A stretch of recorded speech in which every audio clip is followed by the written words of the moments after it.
Good afternoon, and thank you all for joining us today. We are so thrilled to have here as our guest House Democratic leader Nancy Pelosi, who is also the one and only woman ever to have served as the Speaker of the House, which makes her quite literally the most powerful woman in American history. And in politics, anyway. And she'd like that job back again this year. So before we get started, I want to remind you guys, our audience in the room, and those of you who are watching online, that if you have any questions or comments, the hashtag is postlive, and I'm going to try to get a few into the interview. But first of all, I would like to talk to you about our topic today, which is the State of the Union address. We know the president is going to be talking a lot about immigration. He put out a framework of a deal that he'd like to see last Friday. It involves expanding the number of dreamers who would get protection. It also includes some money for his wall and some pretty radical restrictions on legal immigration. So he's got sweeteners in there for the left, he's got sweeteners for the right. Is there a deal to be had, and especially a deal to be had in time to protect these 700,000 to 800,000 young immigrants who are looking at essentially, a pretty steep deadline in February? Yeah. Well, of course, there has to be a deal to be had, an agreement to be reached. One of the Republican members who has a bill, Mr. Hurd, described it this morning. Let's discreetly deal with the dreamers and some security.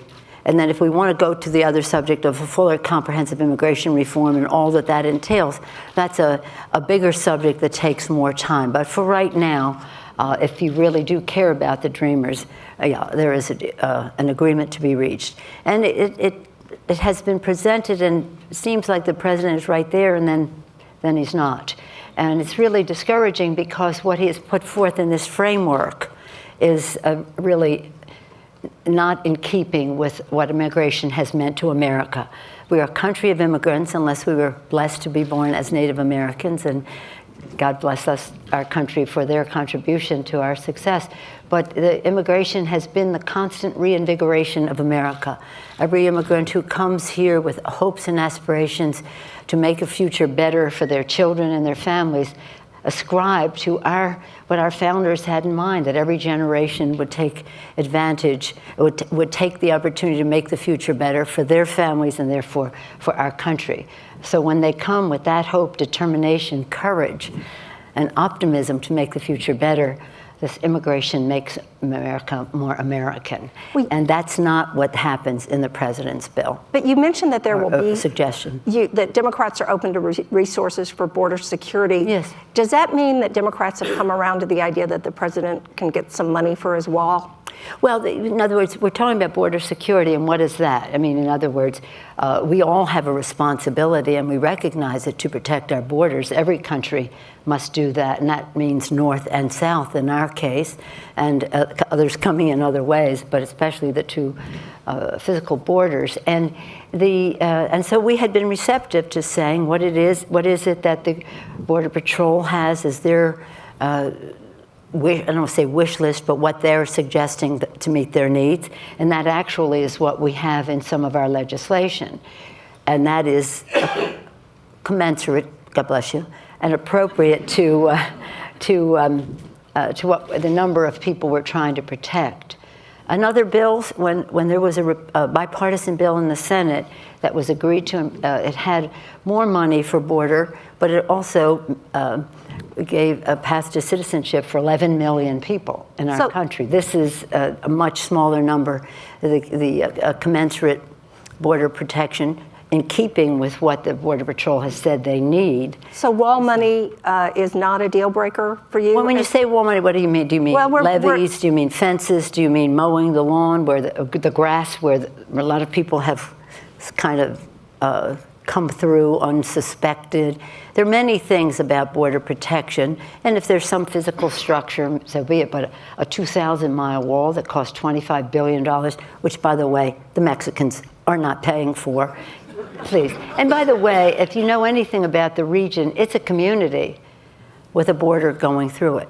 Families go back and forth, children go to school, people buy their groceries, they visit family and friends. It is, to put a wall there is to, in my view, ineffective, too expensive, almost immoral. And immoral. One area that that a lot of people think there is potential for bipartisan agreement is on infrastructure.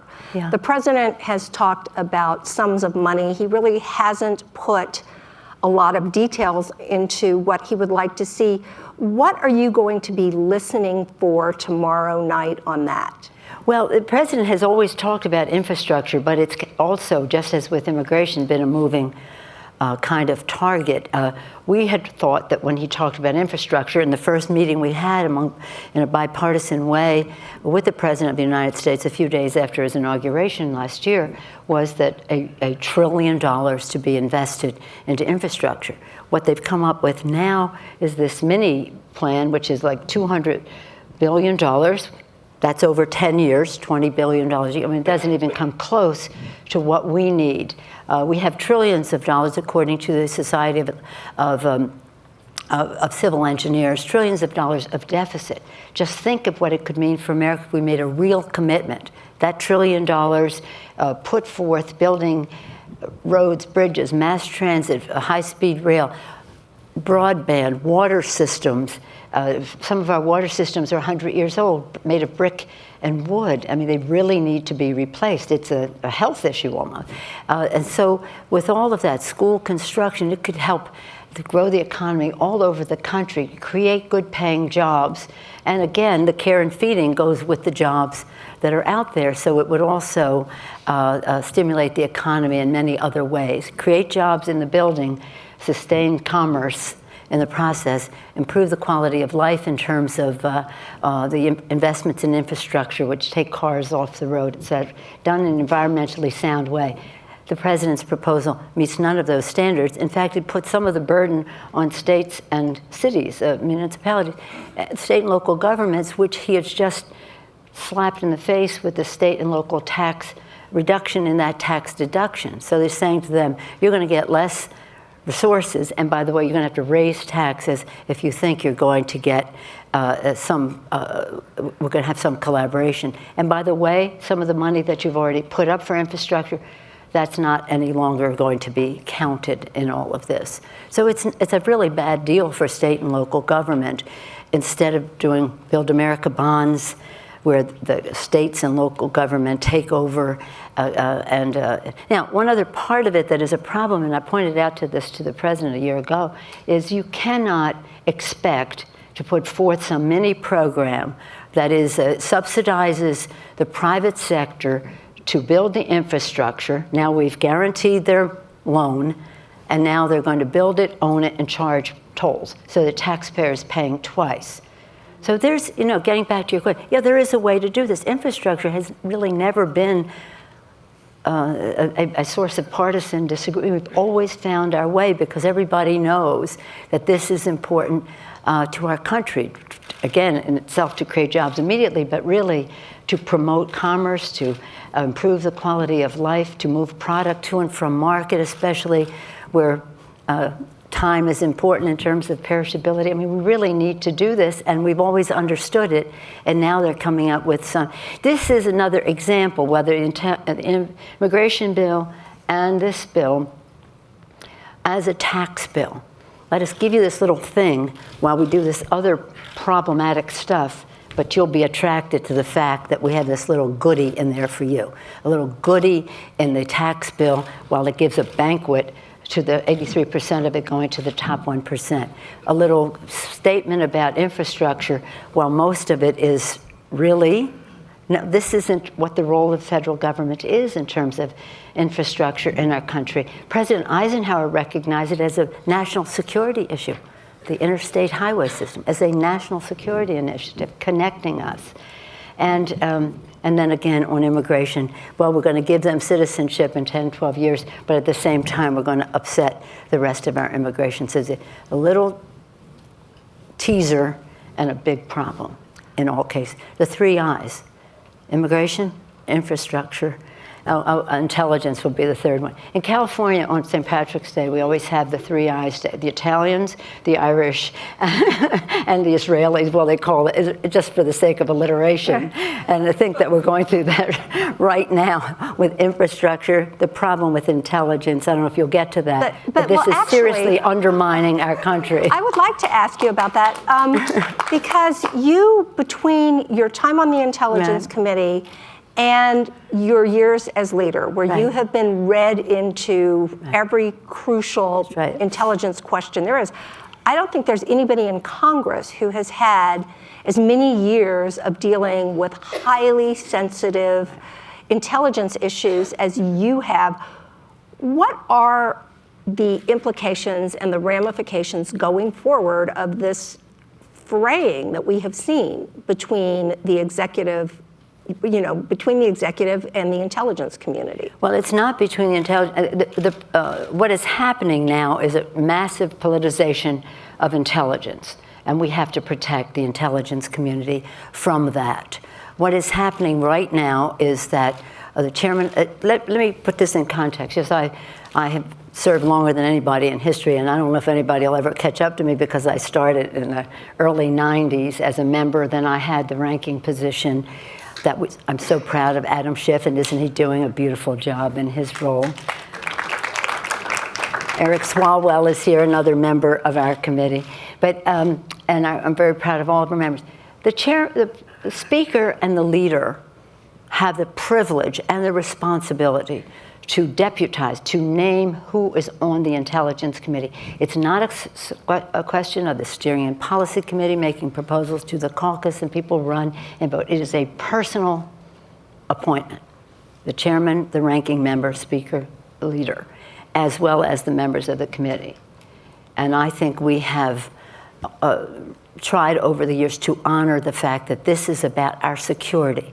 In the old days when I was there at first, it was mostly about force protection. It still is, how to protect our forces to avoid conflict, but when we go in to make sure there, then all kinds of multinational issues emerge, and of course terrorism. But this is really seriously a serious responsibility.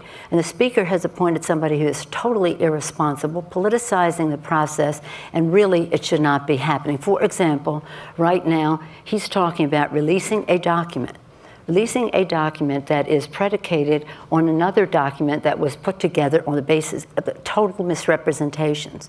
It's like the wrap-up smear. Let me do a terrible document, now let me write a report on it and release it, feathers to the wind that people see it. Now, as you said, I have seen most of the underlying documents of all this. I can tell you that the memo that they reference is a misrepresentation. This is the Steele dossier. Well, it's not the Steele. Well, I can't say what's in it, but I can't talk about what's in it. I'm just saying of the underlying documents that I have seen, this document that their staff, the Republican staff alone, and you usually do things in bipartisan way, they put together is false, misleading, misrepresenting, and now they're doing a memo on top of it.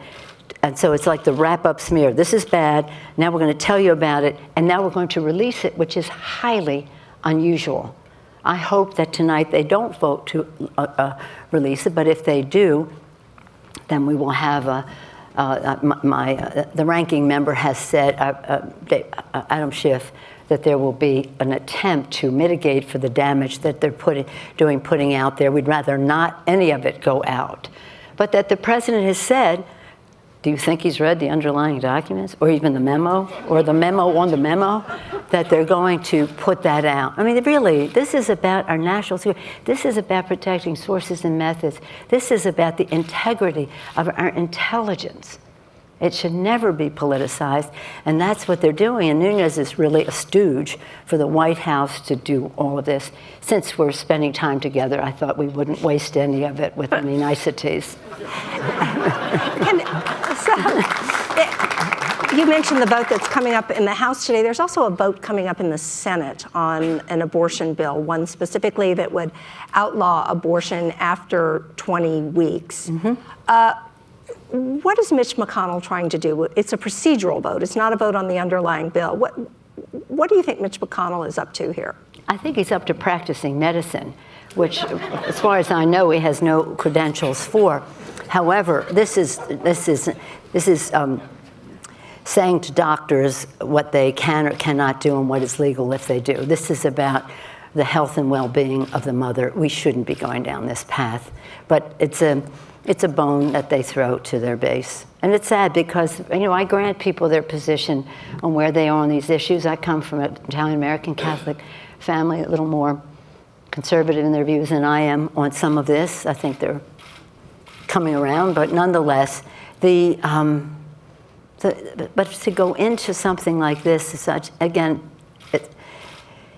if somebody is doing something wrong right now, a doctor, they go to jail. So this bill, in effect, really has no effect, except it's a showboat.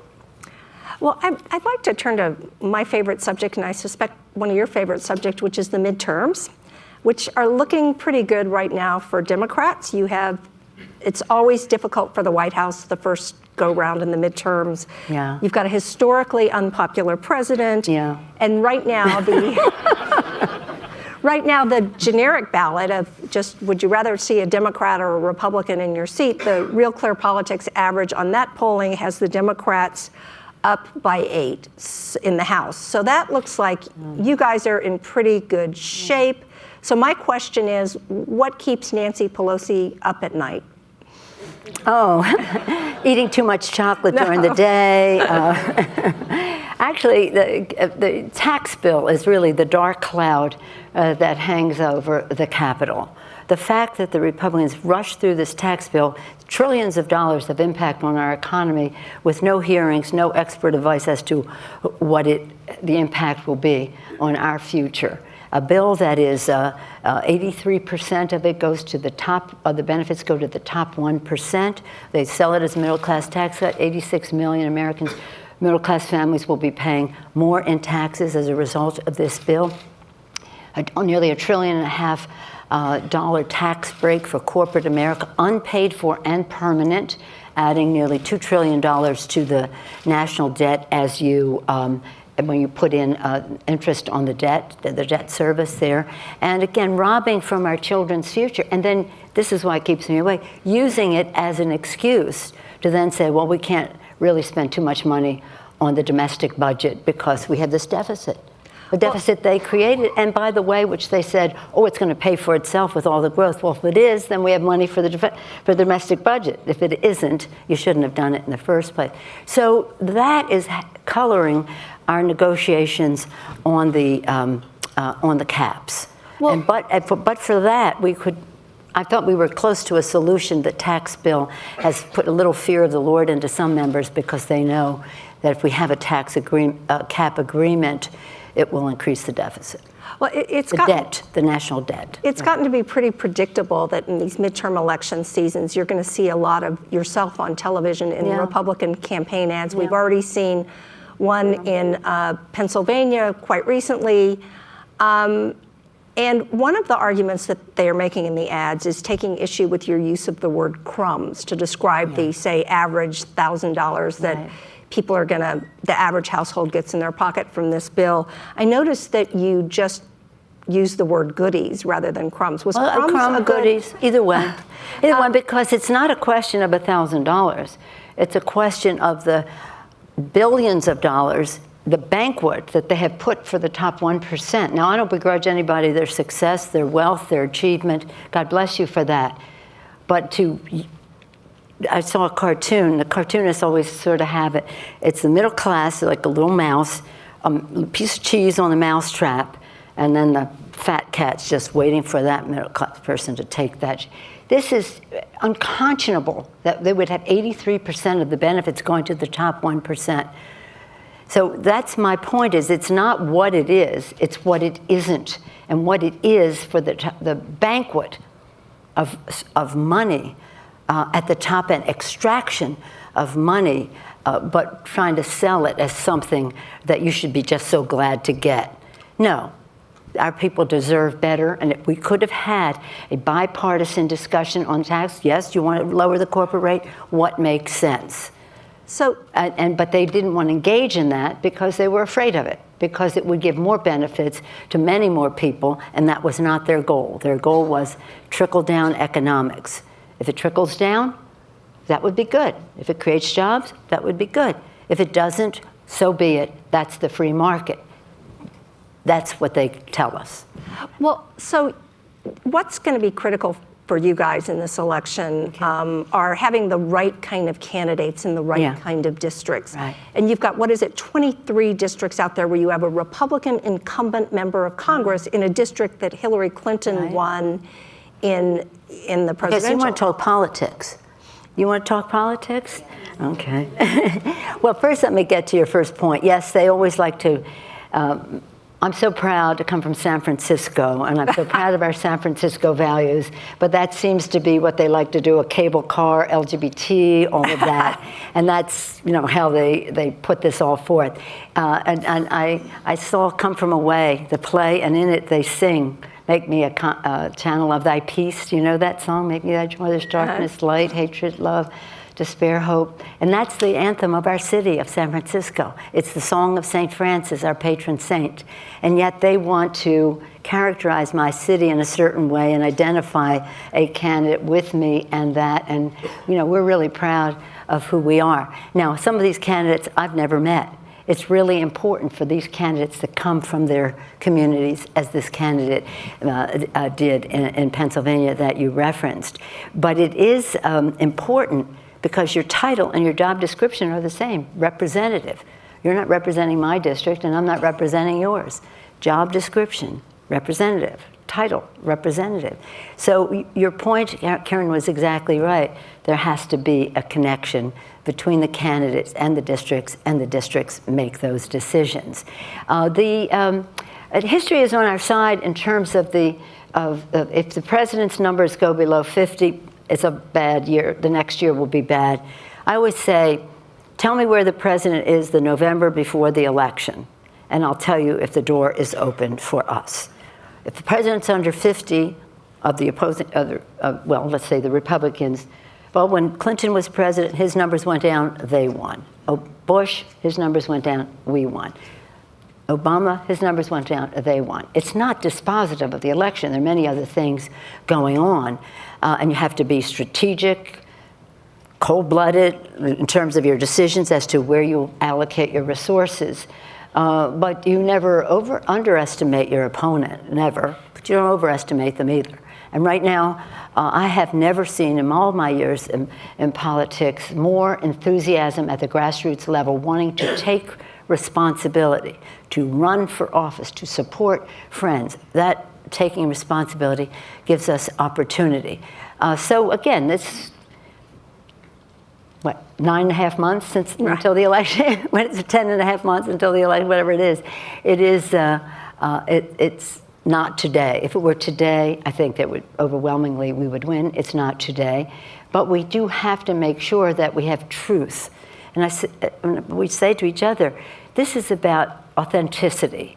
Do the candidates go out, and they're not running against Donald Trump, they're presenting themselves, what their hopes, dreams, what their purpose is for being a candidate, and why they would want to go to Congress, and what they know about the subject and judgment they have, and how they think strategically to get the job done, and how that attracts people to them. So this is personal between the members and the candidates and their districts. It has nothing to do with somebody who's not from their area. And you're not a big fan of, as much as you have this reputation as a ardent liberal, you're not a big fan of litmus tests, whether it's for Democratic candidates, whether it's on issues like abortion, whether it's for getting people to declare whether they would vote for impeachment of President Trump. Are you concerned, though? You have all these potential 2020 presidential candidates out there, and they do seem to be sort of speaking up on these. Single payer is another issue that looks like it could be becoming a litmus test.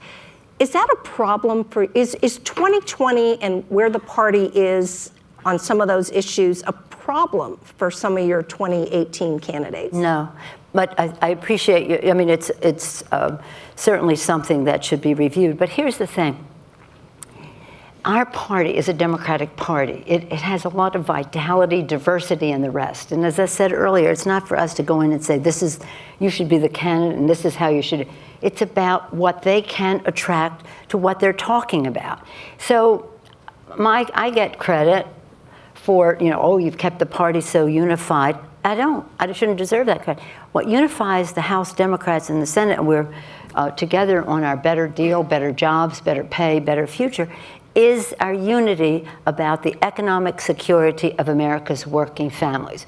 Whatever differences we may have on some of the other issues you mentioned or tactics that people may want to take, we are unified about that is our value system, about respecting our responsibility to meet the needs of the American people, America's working families, and to do so in a way that makes sure that people all participate in the prosperity and growth of our country.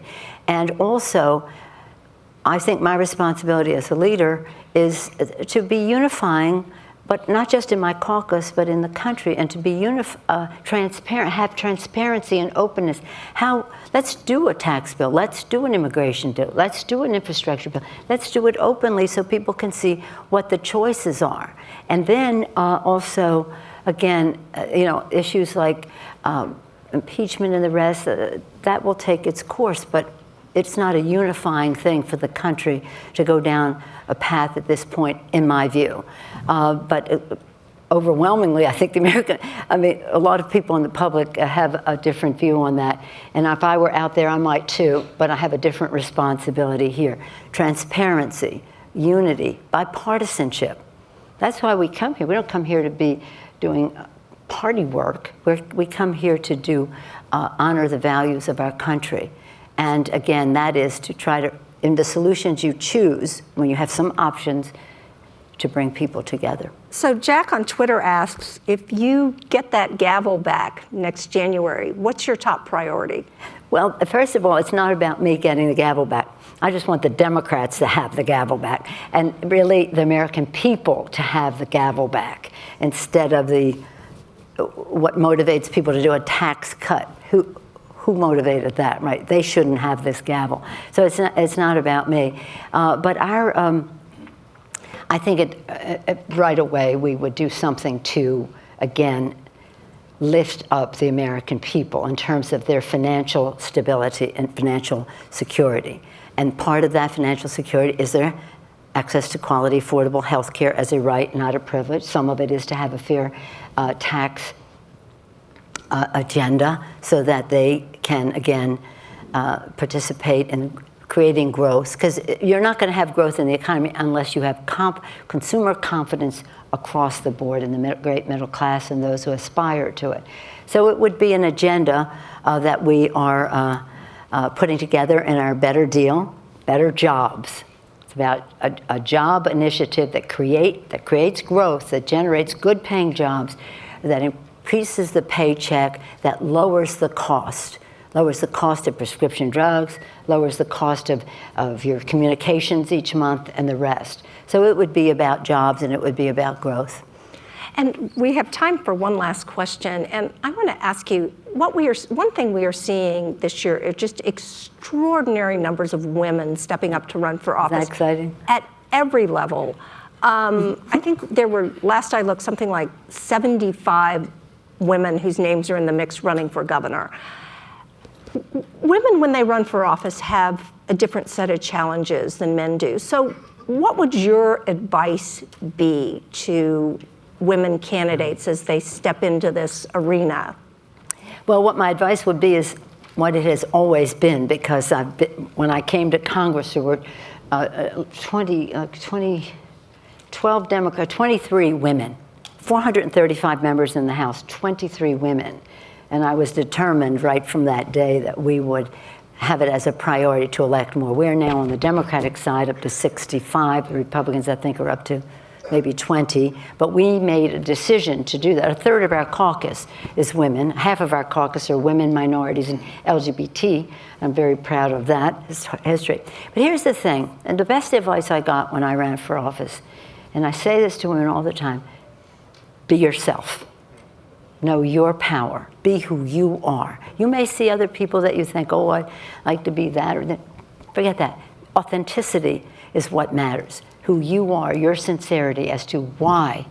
Share your purpose. What is your vision? Why are you running? What do you know? Know something about your subject. Know if it's about climate, or if it's about education, or if it's about a woman's right to choose, or health, whatever it happens to be, the economy, know your subject. Show your vision, know your subject so your judgment is respected. Think strategically. This is how I think I can get something done. And if you show your vision, your knowledge, and your plan, you will attract. You have to connect. And that's why I say, show them what is in your heart. And it's hard. This is not for the faint of heart.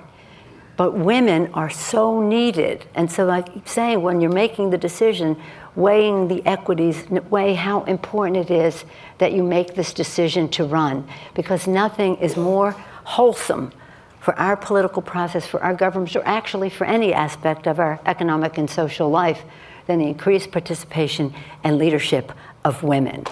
That's women, so. Wow. Unfortunately,